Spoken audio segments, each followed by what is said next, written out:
2 cups. One can quietly support your body every single morning.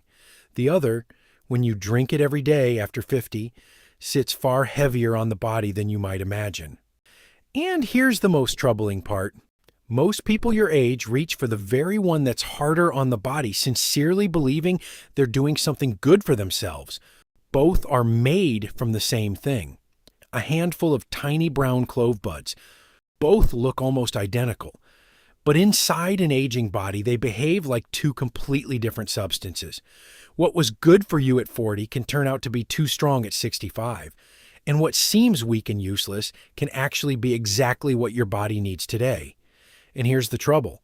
Almost no one explains this difference. People grab whatever is easier to brew, or whatever they saw in some video, and year after year, they drink the wrong form for their age, not because cloves are harming them, but because they chose wrong.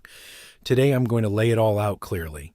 What each drink does in a body over 50, who should choose the tea, and who should stick to the water. And right at the end, I'll tell you plainly which one turns out to be the better choice for someone your age. Before we compare the two, let's stop for a moment on the real hero of this story, the clove itself. Cloves are not seeds and not berries, as many people think. They are the dried, unopened flower buds of an evergreen tree.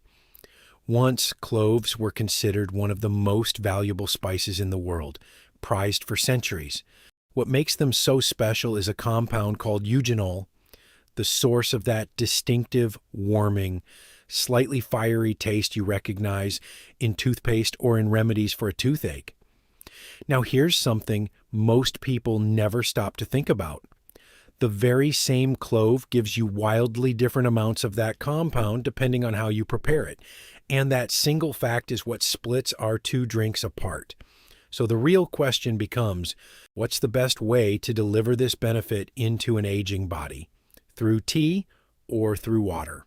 Let's start with the tea because it's more familiar to most of us. It's simple to make.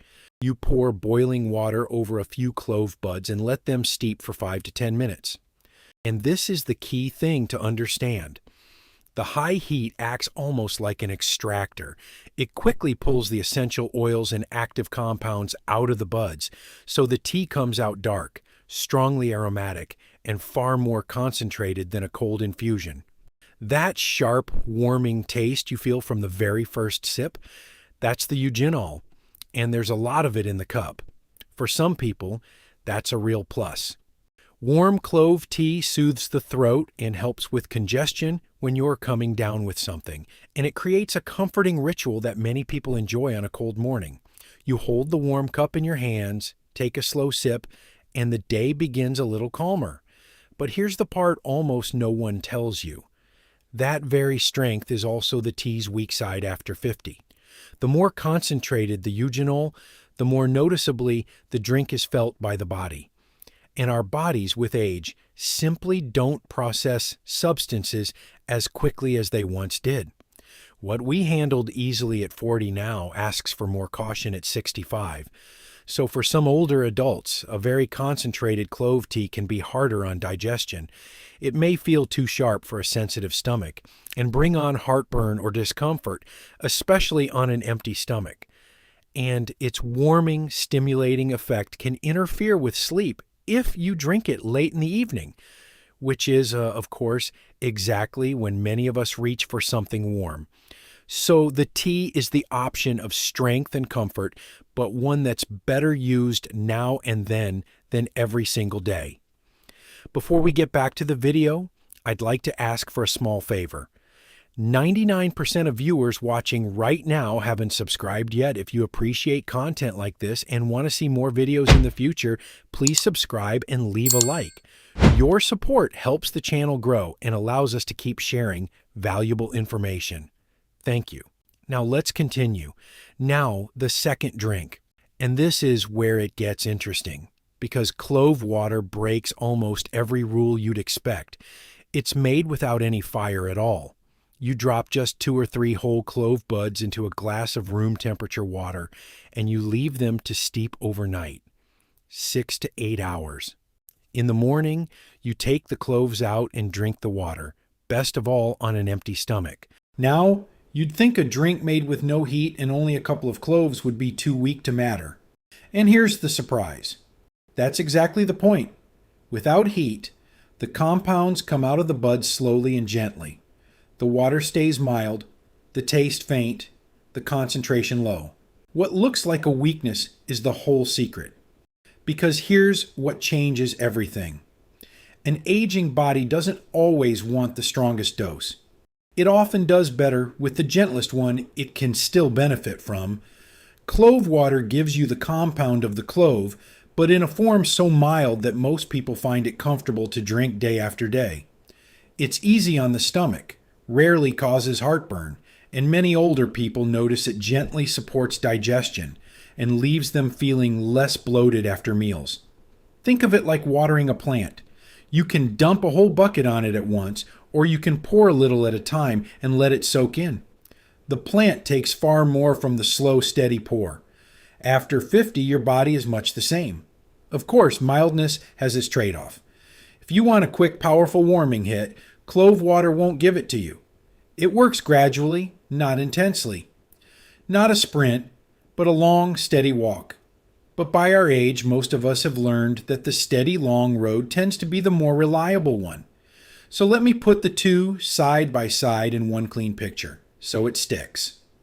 The tea is the strong, fast, occasional remedy, your friend on a cold or congested day. The water is the mild, steady, everyday companion, gentle enough to make a quiet morning habit. Strength and speed on one side, comfort and consistency on the other. And for our age, that second side almost always wins. But before I name the winner, I have to stop and tell you something serious. And please pay close attention here, because it matters more than the choice between tea and water. Cloves, despite being completely natural, are not right for everyone. If you have diabetes or if you take medication regularly, especially drugs for blood pressure or for thinning the blood, please discuss daily clove use with your doctor first. Cloves can interact with certain medications, and your doctor knows your body and your prescriptions in a way no video ever can. This isn't a reason for fear. Caution here simply matters more than any trend for folk remedies. And one more thing that matters more than people realize. And this one can be dangerous if you get it wrong. Clove essential oil is not the same thing as clove tea or clove water. Not even close. The oil is enormously concentrated, and swallowing it can be genuinely dangerous, even in small amounts. Everything we're talking about today means only whole clove buds steeped in ordinary water. Never the oil. Natural doesn't always mean safe for everyone. And the wisdom of age lies precisely in understanding that. So now, the answer to the question that brought you here.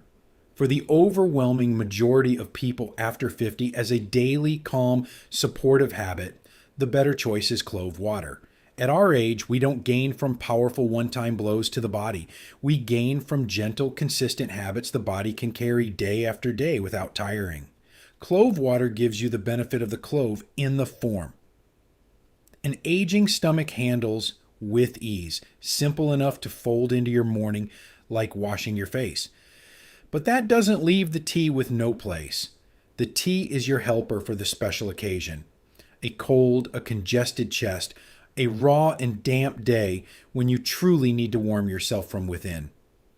Just keep it a rare guest, not a permanent resident. So picture it this way. Clove water is your reliable companion for every day, calm and quiet. Clove tea is the strong remedy you pull down from the shelf only when you truly need it. Each has its own job. And now you know how to tell them apart. Here's the simple routine. In the evening, drop 2 or 3 whole cloves into a clean glass of room temperature water. Cover it and leave it overnight, 6 to 8 hours. In the morning, take the cloves out, warm the water slightly if you prefer, add a thin slice of lemon if you like, and drink it slowly before breakfast. That's all. No rush, no big doses. 2 or 3 cloves, 1 glass, one calm morning after another. Try it for a couple of weeks and simply notice how your digestion and your overall lightness feel. Your body will tell you the rest. You know what the real wisdom of this little brown bud is? It isn't that it's strong, it's that it teaches us something about age itself. When we were young, we reached for everything strong, fast, and powerful, sure that more meant better. But the years taught us otherwise. What truly keeps us on our feet isn't the loud burst, but the quiet, faithful habit, repeated day after day. Not a bucket of water all at once, but a calm watering. Caring for yourself after 50 isn't about heroics. It's about consistency. About the small, kind gestures toward your own body that you repeat every morning. So tomorrow morning, when you take this warm glass in your hands, remember, you're not doing something grand. You're doing something right. And it's out of mornings just like these, quiet and faithful, that the years lived with dignity and health are made.